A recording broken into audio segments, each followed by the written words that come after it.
একটি ছোট গ্রাম ছিল, নাম ছিল নূরপুর। সেই গ্রামে মানুষ খুব সাধারণ জীবনযাপন করত।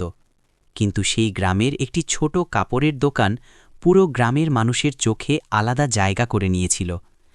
দোকানটির মালিক ছিলেন এক যুবক, ইসমাইল। বয়স খুব বেশি না, কিন্তু তার চোখে ছিল অদ্ভুত এক শান্তি আর মুখে সব সময় হাসি। ইসমাইল প্রতিদিন সকালে দোকান খুলত আর সন্ধ্যায় বন্ধ করত, কিন্তু একটা জিনিস কখনো বদলাত না। সে কখনো কাউকে ঠকাত না, কখনো অতিরিক্ত দাম নিত না, আর কখনো মিথ্যে বলত না। গ্রামের অনেক ব্যবসায়ী তাকে বলত, তুমি এত সৎ কেন? আজকের দিনে এভাবে ব্যবসা চলে না।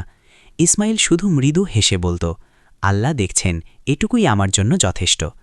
একদিন এক বৃদ্ধা মহিলা দোকানে এলেন। তার হাতে ছিল পুরনো কিছু টাকা। তিনি কাঁপা কাঁপা গলায় বললেন, বাবা, আমার নাতনির জন্য একটা কাপড় লাগবে, কিন্তু আমার টাকা খুব কম। ইসমাইল কাপড় দেখিয়ে দিল, তারপর এমন একটি সুন্দর কাপড় দিল যা সেই টাকায় হয় না। বৃদ্ধা বললেন, বাবা, টাকা তো কম।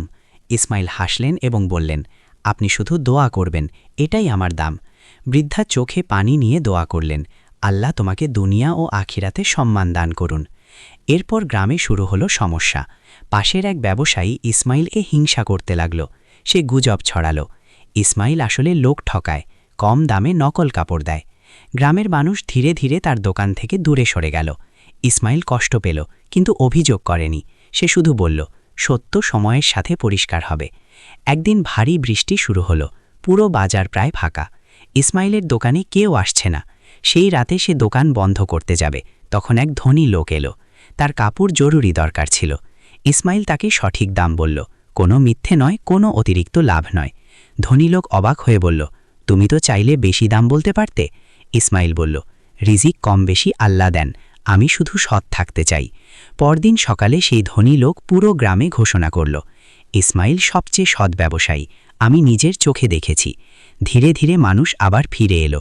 দোকান ভরে গেল, কিন্তু ইসমাইলের স্বভাব বদলাল না। সে আগের মতোই রইল।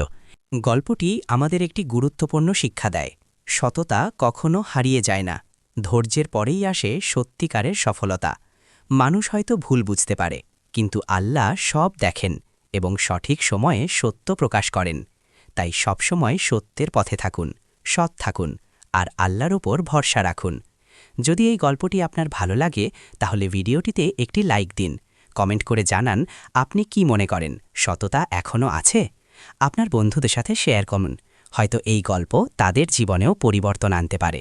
আর এমন আরও ইসলামিক গল্প পেতে আমাদের চ্যানেলটি সাবস্ক্রাইব করুন এবং বেল আইকন অন করুন। ধন্যবাদ।